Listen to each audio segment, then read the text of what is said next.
Welcome to chemistry class. So in our last chemistry class we have discussed NaCl. As you can see here, we have discussed NaCl. तो ये हमने discuss कर लिया था. इसके जितने भी मतलब इम्पोर्टेंट टॉपिक्स थे वो हमने डिस्कस कर लिए थे, जैसे कि कॉमन सॉल्ट वगैरह हो गया. मैं इसको जूम आउट कर देता हूँ. Just a second. You can see here कि हमने इसका इंट्रोडक्शन लिखा था, हमने इसके प्रिपरेशन मेथड्स पढ़ लिए थे, है ना. तो जितना भी हमने इसके अंदर मटेरियल था वो कवर अप कर लिया. जैसे कि प्रिपरेशन के दो मेथड होते हैं, इसके मैंने अच्छे से बताया था क्या होते हैं वो. उसके बाद में मैंने आपको केमिकल रिएक्शन बताई थी दोनों मेथड की. ओके. फिर हमने केमिकल यूजेस के बारे में पढ़ा था जी, और ये इन्फो मैंने आपको दिखाया था. और इसके अलावा मैंने 3-4 इसके अंदर आपको यूजेस बताए थे, ठीक है ना. तो यही आपके लिए इम्पोर्टेंट है और ज़्यादा इसके अंदर आपको देखने की ज़रूरत नहीं है, ठीक है. तो ये आपको अपनी तरफ से क्या करना पड़ेगा, इंश्योर करना पड़ेगा. चलिए आगे मूव करते हैं. सो हमारा जो सेकेंड सॉल्ट है ये दिख जाएगा आपको यहाँ पे. Just a second.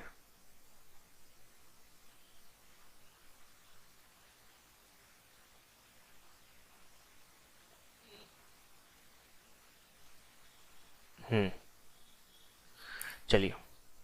So our second salt is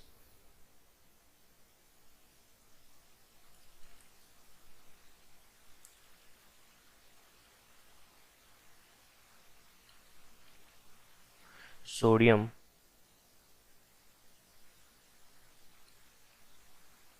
carbonate. Sodium carbonate, ठीक है ना. द फर्स्ट थिंग इज कि जब भी हम सोडियम कार्बोनेट की बात करते हैं तो हमें सबसे पहले क्या पता होना चाहिए, हमें सबसे पहले पता होना चाहिए इसका केमिकल फॉर्मूला, है ना. इसका केमिकल फॉर्मूला क्या होता है, इसका केमिकल फॉर्मूला होता है Na2CO3. सोडियम कार्बोनेट का केमिकल फॉर्मूला होता है Na2CO3, राइट. ना कुछ इसमें इंपॉर्टेंट पॉइंट है, तो इसमें कौन कौन से इंपॉर्टेंट पॉइंट्स आपको ध्यान में रखने हैं. वो सबसे पहला पॉइंट जो आपको ध्यान में रखना है कि इसको अपन क्या बोलते हैं, इसका जो कॉमन नेम है वो आपको पता होना चाहिए. कॉमन नेम क्या होता है इसका, that is washing soda. Washing soda, ठीक है. वॉशिंग सोडा बोल सकते हैं, क्लीनिंग सोडा बोल सकते हैं, क्लीनिंग पाउडर भी उसको बोल सकते हैं. तो इसके बहुत सारे नाम है जिस नाम से मार्केट में इजीली क्या हो जाता है, अवेलेबल हो जाता है, ठीक है. सेकंड जो इसके अंदर सबसे इम्पोर्टेंट चीज़ है कॉमन नेम के अलावा, वो है इसका प्रिपरेशन. सवाल ये आ सकता है कि इसको प्रिपेयर कैसे करते हैं.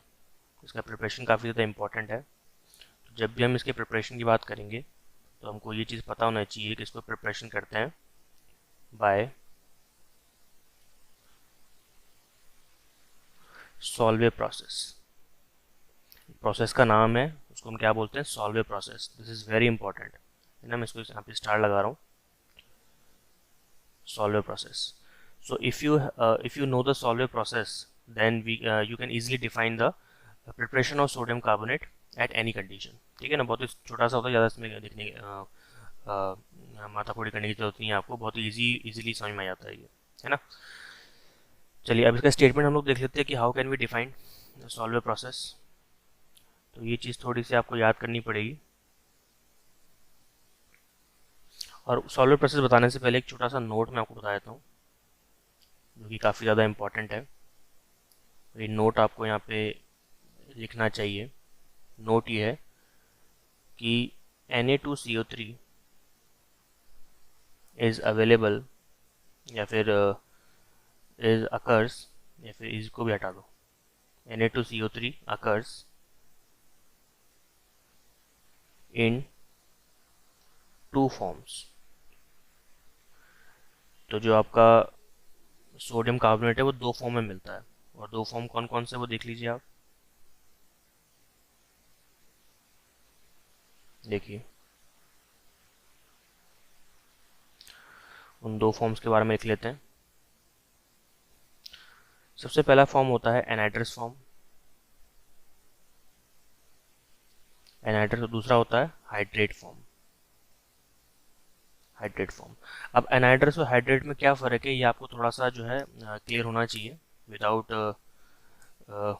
क्लियरेंस के क्या हम इसको इजीली डिफाइन नहीं कर पाएंगे, हमको थोड़ी सी डिफिकल्टी इसमें आ सकती है। तो इसको अपन थोड़ा देख लेते हैं। तो जब भी बात करेंगे हम एनहाइड्रस की, इसका मतलब ये होता है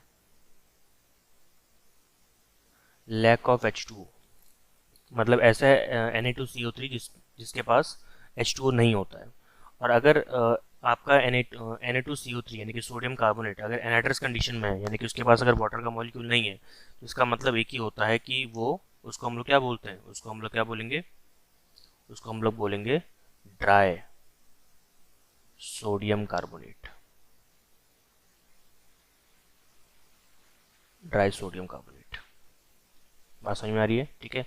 और हाइड्रेट का मतलब क्या होता है, विद H2O, विद सफिशिएंट लिखना, with sufficient, with sufficient H2O। और अगर हम सफिशिएंट H2O की बात कर रहे हैं तो सफिशिएंट H2O के अंदर हमको, एक सेकेंड, सफिशिएंट H2O की जब भी हम बात करते हैं तो उस केस के अंदर हम इसको क्या बोलते हैं,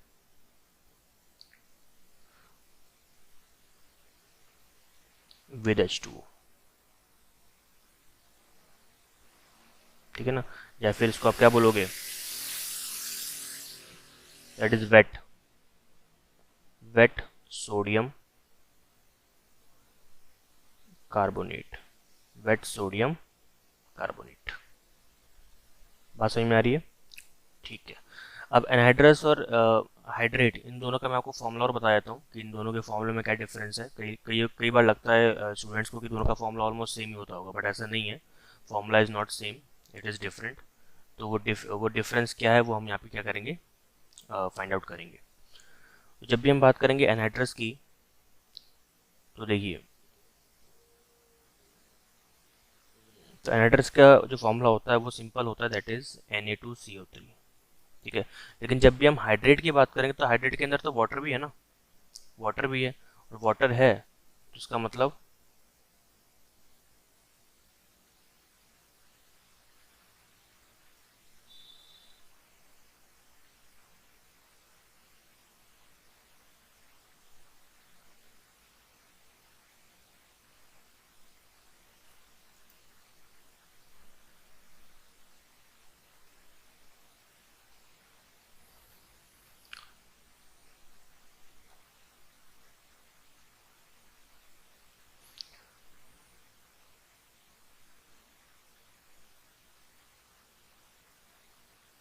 हाँ, तो अगर ये हाइड्रेट कंडीशन में है, इसका मतलब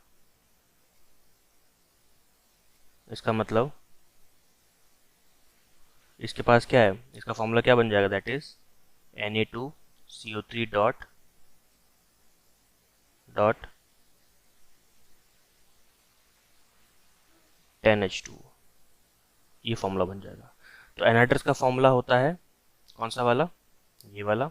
इसमें पानी का बिल्कुल मॉलिक्यूल नहीं होता, इसलिए क्या नाम रखा गया इसका, लैक ऑफ H2 है ना। इसमें कहते हैं कि लैक ऑफ H2 है, वाटर इसमें H2 है ही नहीं, इसलिए क्या नाम हो गया इसका, ड्राई सोडियम कार्बोनेट।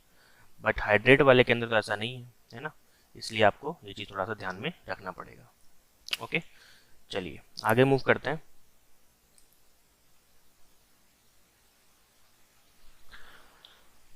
तो इस तरह से आप क्या कर सकते हैं, इसको याद रख सकते हैं। ठीक है ना। अब सीधा बात करते हैं सॉल्वर प्रोसेस की, कि सॉल्वर प्रोसेस होता क्या है।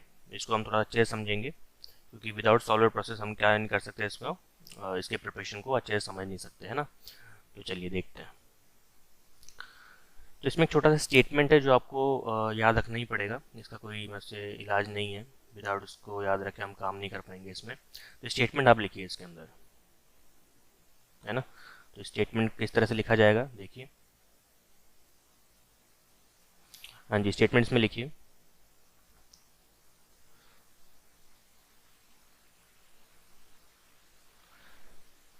After the reaction of, after the reaction of NaCl, ammonia CO2 gas,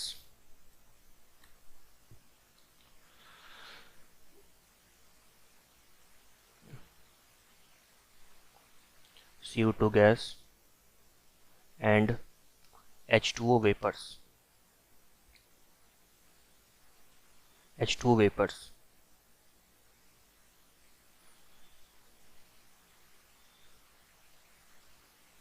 H2O vapors.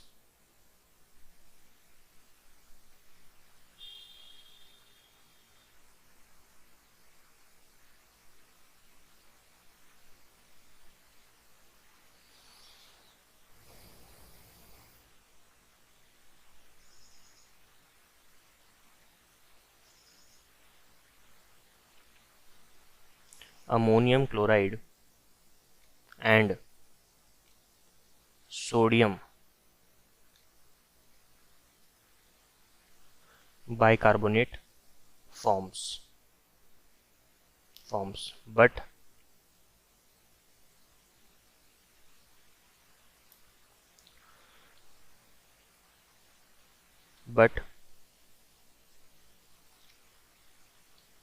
after the after the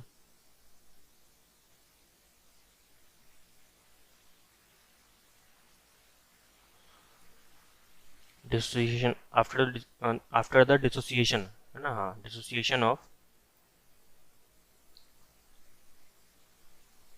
sodium bicarbonate, after the dissociation of sodium bicarbonate,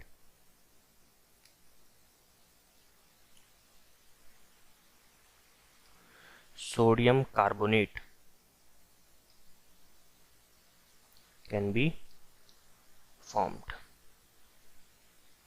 तो ये इसका स्टेटमेंट है जिसको आप लिख सकते हैं, रटना नहीं है, आपको अपने समझ के हिसाब से एग्जाम में इस तरह से आंसर लिखना पड़ेगा, ठीक है। अगर आप रटेंगे तो हो सकता है इसमें कुछ ना कुछ मिस्टेक हो जाए, तो मिस्टेक से बचने के लिए सबसे बढ़िया तरीका ये होता है कि पहले आप उसको अच्छे से समझ लीजिए, ठीक है ना। अच्छे से जब आपकी अंडरस्टैंडिंग हो जाए उस टॉपिक पे, तो उसको आप अपने वर्डिंग में, अपने शब्दों में उसको लिखें। ये ज़्यादा एक बेटर तरीका होता है किसी भी टॉपिक को एग्ज़ाम में लिखने का, है ना। तो इसमें बस आपको जो कीवर्ड्स ध्यान रख रहे हैं वो मैं आपको बता देता हूँ, क्योंकि यही हेल्प करेंगे एग्जाम में। तो आपका NaCl ध्यान रखना है, एक इसके अंदर आपको अमोनिया ध्यान रखना है। बहुत लोगों को जैसे अमोनिया का फॉर्मूला नहीं पता होगा, हालांकि मैंने बताया था, NH3 होता है, ठीक है ना। एक आपको CO2 याद रखना पड़ेगा और एक आपका H2 याद रखना पड़ेगा, है ना। जब ये चारों कंबाइंड होते हैं तो कंबाइंड होने के बाद एक कंपाउंड बनता है, ठीक है ना, और वो कंपाउंड क्या होता है आपका, दैट इज अमोनियम क्लोराइड, ठीक है। दूसरा कंपाउंड बनता है सोडियम बाइकार्बोनेट, ये दो कंपाउंड बनते हैं। और जब सोडियम बाइकार्बोनेट डिसइंटीग्रेट होता है ना, या फिर इसको अपन क्या बोलते हैं कि वो डिसोसिएट होता है, तो डिसोसिएट होने के बाद में वो किस में कन्वर्ट हो जाता है, बताइए, सोडियम कार्बोनेट के अंदर। तो यही मैं आपको समझाने की कोशिश कर रहा हूँ कि सॉल्वर प्रोसेस के अंदर हम एक्चुअली सॉल्वर प्रोसेस को 2 स्टेप में ख़त्म करते हैं, है ना। तो सॉल्वर प्रोसेस ऑलवेज कंप्लीट्स इन 2 स्टेप्स, और वो 2 स्टेप्स अपन किस तरह से लिखेंगे, किस तरह से समझेंगे, वो मैं आपको आगे अभी बताने वाला हूँ। ये तो जस्ट स्टेटमेंट है, तो ये स्टेटमेंट आपको याद करना पड़ेगा, और स्टेटमेंट के बिहाफ पर ही हम लोग क्या करेंगे, आगे रिएक्शन को प्रोसीड करेंगे, दोनों स्टेप में उसको लिखेंगे। तो आपको बस ये ध्यान रखना है कि जब भी हम बात करेंगे सॉल्वर प्रोसेस की, मैं यहाँ पे लिख देता हूँ, जब भी हम बात करेंगे सॉल्वर प्रोसेस की, तो याद रखिएगा ये हमेशा 2 स्टेप्स में ख़त्म होता है, ऑलवेज। हमेशा कितने स्टेप्स में ख़त्म होता है, 2 स्टेप्स में, ठीक है। तो प्रोसीड करते हैं, देखते हैं कैसे क्या होगा ये। चलिए तो बात करते हैं स्टेप 1 की,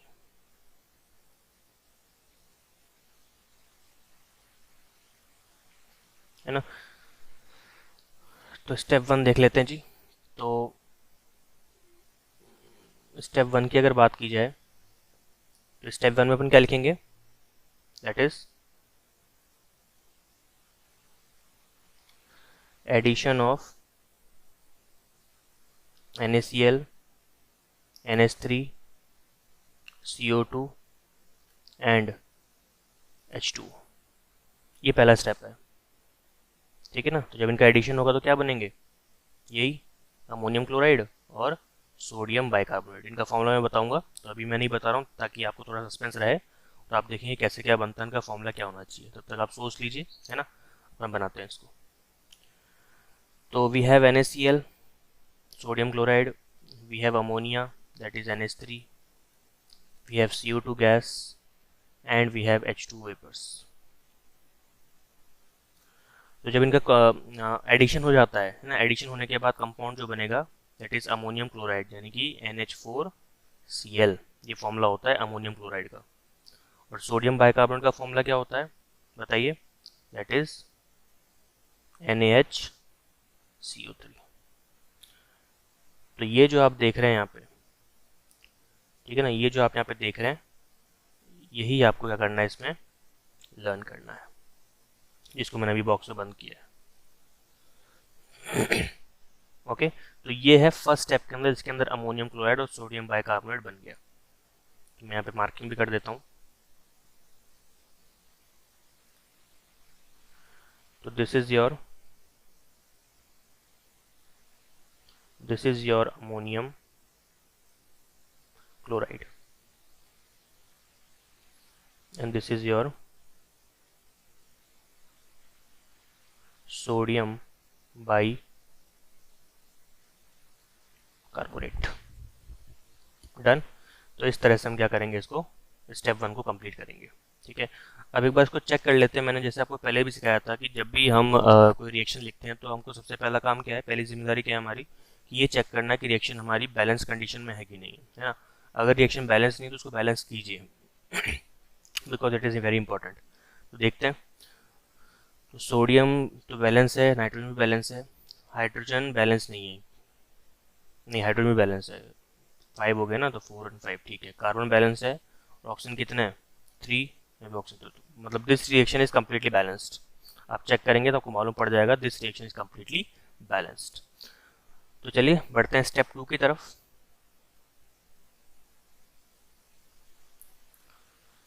चलिए स्टेप 2 देखते हैं। ज़्यादा ऊपर हो गया ये। चलिए स्टेप टू में अपन क्या करेंगे, डिसोसिएशन करेंगे, डिसोसिएशन ऑफ NaHCO3 का, जिसको अपन क्या बोलते हैं, सोडियम बाइकार्बोनेट, है ना, पता लग रहा होगा आपको। अब देखिए रिएक्शन किस तरह से प्रोसीड करेगी, किस तरह से बनेगी, मतलब तो आपको यहाँ पे लिखना है NaHCO3।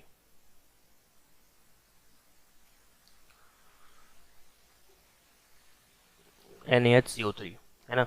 अब इस NaHCO3 को अपन 2 मॉलिक्यूल ले लेते हैं। जब NaHCO3 के हम लोग 2 मॉलिक्यूल लेंगे तो ये टूट जाएगा किस में, Na2CO3 में, H2O में और CO2 में।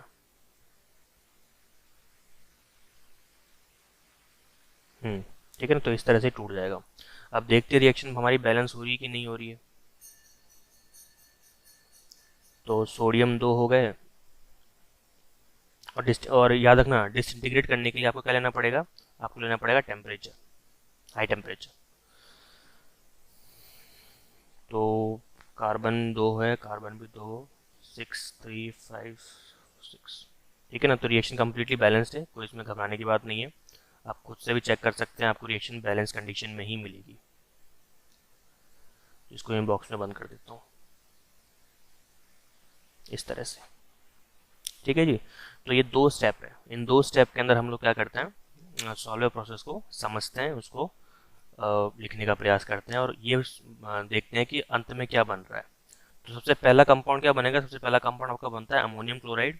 मैं आपको दिखा देता हूँ, अमोनियम क्लोराइड और सोडियम बाइकार्बोनेट, ठीक है ना। लेकिन जो सेकंड और फाइनल प्रोडक्ट बनता है वो क्या बनता है आपका, दैट इज सोडियम कार्बोनेट।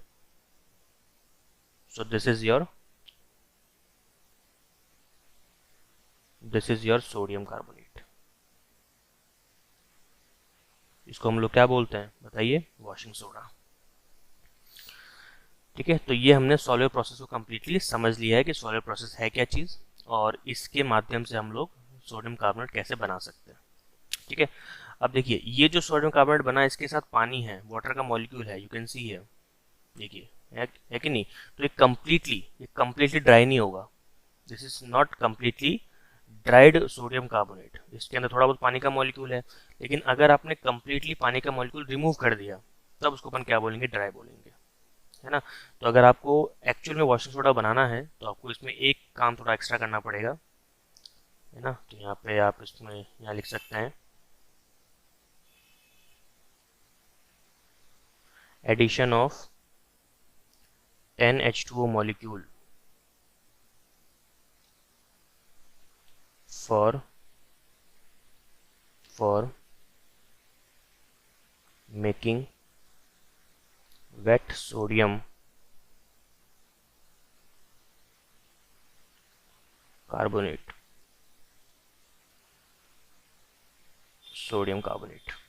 तो अब क्या करेंगे आप इसमें, बहुत ही सिंपल सा काम करना है, आपको रिएक्शन जो लिखनी है, वैसे तो आपको प्रैक्टिकली बनाना नहीं है इसको, आपको रिएक्शन लिखनी है।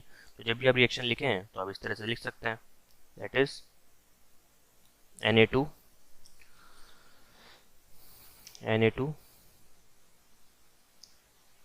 CO3 plus 10H2O। जब रिएक्शन हो जाएगी तो आपको मिल जाएगा Na2CO3 डॉट 10H2O। ये मिल गया जी आपको आपका वॉशिंग सोडा, इसी को हम वॉशिंग सोडा बोलते हैं। केवल Na2CO3 वॉशिंग सोडा नहीं है, जब तक उसके साथ वाटर का मॉलिक्यूल नहीं है इसको हम लोग वॉशिंग सोडा नहीं बोलेंगे कभी भी, क्योंकि गलत हो जाएगा वो according to chemistry. Now it is a washing soda. तो ये थोड़ा बहुत जो है, जो छोटे छोटे मिस्टेक्स है ना जो बाकी लोग करते हैं वो आपको नहीं करना है, मेरा कहने का मतलब ये है, ठीक है। चलिए अब हम बात कर लेते हैं इसकी प्रॉपर्टीज़ की, तो क्या क्या इसकी प्रॉपर्टीज़ होती है वो हम देख लेते हैं, ठीक है। तो प्रॉपर्टीज़ के लिए मैं थोड़ा सा उसको जूम आउट कर देता हूँ।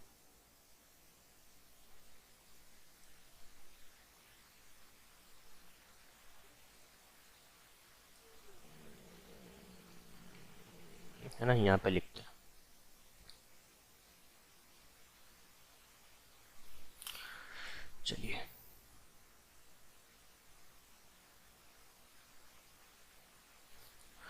चलिए बात करते हैं इसकी प्रॉपर्टीज़ की।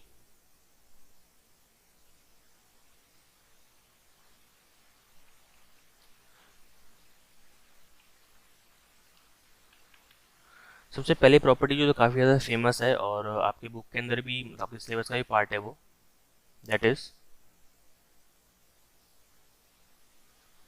Formation of soda ash, formation of soda ash, ठीक है ना। अभी सोडा ऐश क्या चीज़ होती है भाई, देख लेते हैं, what do mean by soda ash. तो सोडा ऐश क्या होता है मैं आपको यहाँ पे लिख के बता देता हूँ।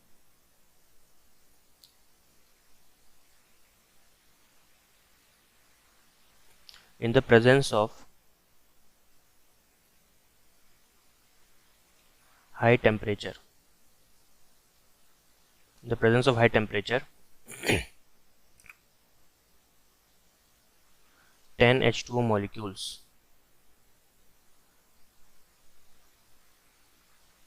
evaporates from the बताइए Na2CO3 dot 10H2O compound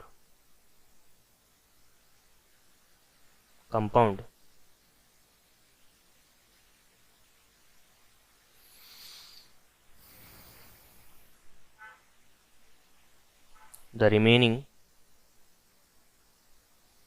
substance is called what, soda ash. बस ये चीज़ आपको ध्यान रखनी है। तो आपने क्या किया, आपने वेट सोडियम कार्बोनेट को ड्राई सोडियम कार्बोनेट में कन्वर्ट कर दिया, और ड्राई सोडियम कार्बोनेट को हम लोग क्या बोलते हैं, सोडा ऐश बोलते हैं। तो आई थिंक आपको मेरी बात समझ में आ रही होगी। तो ये छोटी छोटी चीज़ें हैं जो आपको पता होनी चाहिए, बुक में दे रखी है लेकिन हम लोग क्या करते हैं उसको अवॉइड कर देते हैं, अब एग्ज़ाम में आया तो फिर हम सोचते हैं कि हम पढ़ते हैं, हमने पढ़ा ही नहीं, है ना, हमने मिस कर दिया, जबकि ये चीज़ आपको पता होनी चाहिए। तो इसकी रिएक्शन भी मैं आपको बता ही देता हूँ, हालांकि आप समझ ही गए होंगे, लेकिन फिर भी हम देख लेते हैं। तो आप एक काम करें, यहाँ पे लिखें Na2CO3.10H2O, हाई टेम्परेचर दें आप, तो क्या होगा, Na2CO3 नीचे बैठ जाएगा बॉटम पे इन द फॉर्म ऑफ ऐश, और जो आपके 10 H2O के मॉलिक्यूल्स है वो इवेपोरेट हो जाएंगे in the form of vapours. क्योंकि गर्म करने पे पानी आप जानते हैं उसका वो भाप बन जाता है ना, उसके वेपर्स बन जाते हैं, ये आपको समझाने की जरूरत है नहीं, सिंपल सी चीज़ है ना।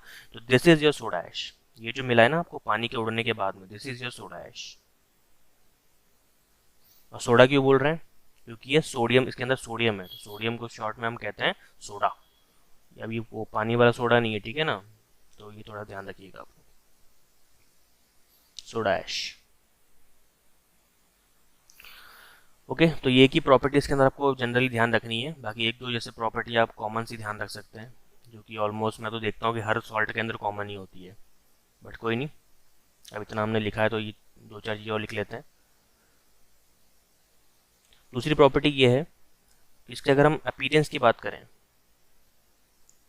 अगर हम इसके अपीयरेंस की बात करें, स्पेलिंग देख लीजिएगा, तो ये होता है क्रिस्टलाइन सॉलिड, ये होता है क्रिस्टलाइन सॉलिड, मतलब सॉलिड तो होता ही है लेकिन क्रिस्टल्स फॉर्म में होते हैं, क्रिस्टल्स मिलेंगे आपको हमेशा, ठीक है। और कैसा होता है, कलर कैसा होता है इसका बताइए, वाइट कलर होता है जी इसका, वाइट, ठीक है। और वाटर में इजीली सॉल्युबल है ना, कंप्लीटली। यहाँ पे आप क्या लिखेंगे, तीसरा पॉइंट,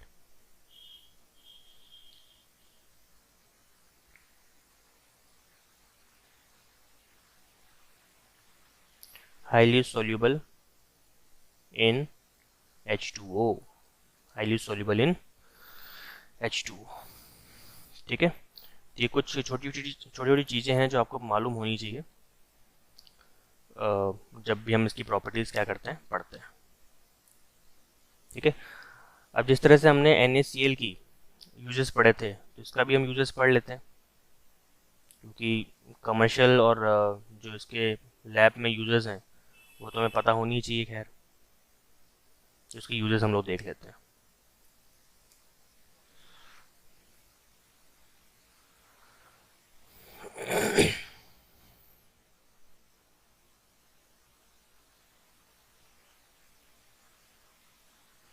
यूजेस, सबसे पहला use,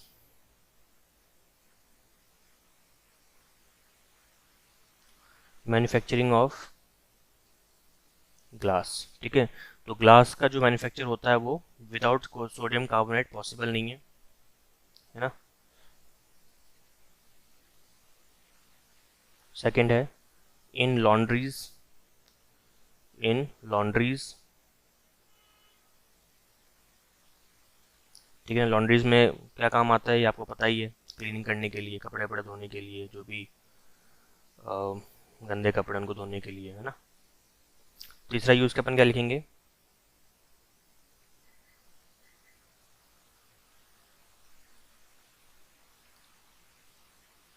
manufacturing of other chemical compounds, manufacturing of other chemical compounds, कौन कौन से, सच एज बोरेक्स,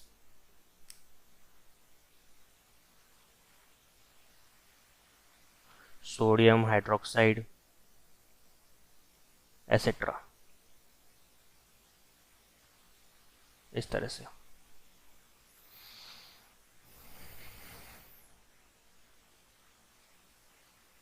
इसके अलावा अपन किस चीज़ में का यूज़ कर सकते हैं, फॉर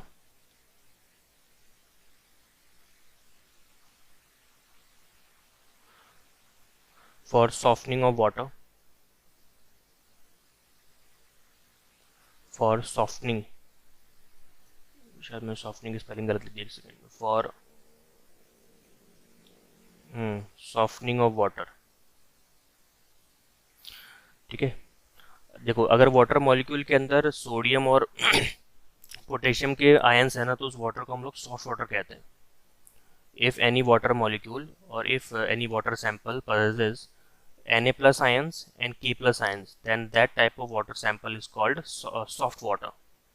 और अगर इनके अलावा कोई और केमिकल्स हैं, कोई और मिनरल्स हैं, जैसे कि मैग्नीशियम हो गया, कैल्शियम हो गया या कुछ और हो गया, तो ऐसे वाटर को हम लोग क्या बोलते हैं, हार्ड वाटर। ठीक है, तो इनिशियली आप बस इतना ही ध्यान रखिए। जब आप आगे आप हाई लेवल में जाएंगे 11th-12th के अंदर, तो आपको थोड़ा सा और डीप में इसको पढ़ना पड़ेगा, है ना। बाकी अभी के लिए इतना ध्यान रखो कि अगर वाटर के अंदर सोडियम पोटेशियम का आयंस है, तो ऐसे वाटर को हम लोग क्या बोलते हैं जी, सॉफ्ट वाटर। चलिए, और फिफ्थ क्या है इसके अंदर, फिफ्थ यूज इसके अंदर क्या लिख सकते हैं हम लोग, for making soap and detergents. तो सोप और डिटर्जेंट अगर आपको बनाना है तो भी इसका यूज कर सकते हैं हम लोग, है ना। और एक सिक्स्थ और लिख लो, for refining petroleum, for refining petroleum. तो ये कुछ पॉइंट्स थे रिगार्डिंग सोडियम कार्बोनेट जो आपको अच्छे से याद रखने हैं। ओके, तो आधे घंटे की क्लास हो गई है। तो आज हमने सोडियम कार्बोनेट एक तरह से कम्प्लीटली फिनिश कर दिया है, जिसके अंदर हमने क्या पढ़ा, इसके उसका कॉमन नेम वगैरह पढ़ लिया, प्रिपरेशन पढ़ लिया, जिसको हमने इसमें हमने सोलर प्रोसेस देखा जो काफ़ी इंपॉर्टेंट है। फिर हमने देखा कि 2 स्टेप में होता है, फिर दोनों स्टेप हमने देखे विद केमिकल रिएक्शन। फिर हमने ये समझा कि एनहाइड्रस और हाइड्रस में क्या फ़र्क है ना। प्रॉपर्टीज़ हमने देख ली, 2-3 प्रॉपर्टीज़ जो हम देखी जो काफ़ी इंपॉर्टेंट है। हमने सोडा ऐश के बारे में पढ़ा, ठीक है ना। हमने फिर इसके यूजेस देख ली 6। इसमें कोई भी आप 4 लिख सकते हो, कोई दिक्कत नहीं है। एग्जाम में ऐसा नहीं पूछेंगे कि 6 ही लिखो, आप कई बार पूछते हैं कि 2 ही लिखो, तो आपका काम तो ईजी हो जाएगा ना तब। तो ये चीज़ आपको थोड़ी सी ध्यान रखनी पड़ेगी। ओके एवरीबॉडी, तो आज के लिए हम इतना ही करते हैं, बाकी अपन करेंगे नेक्स्ट क्लास में।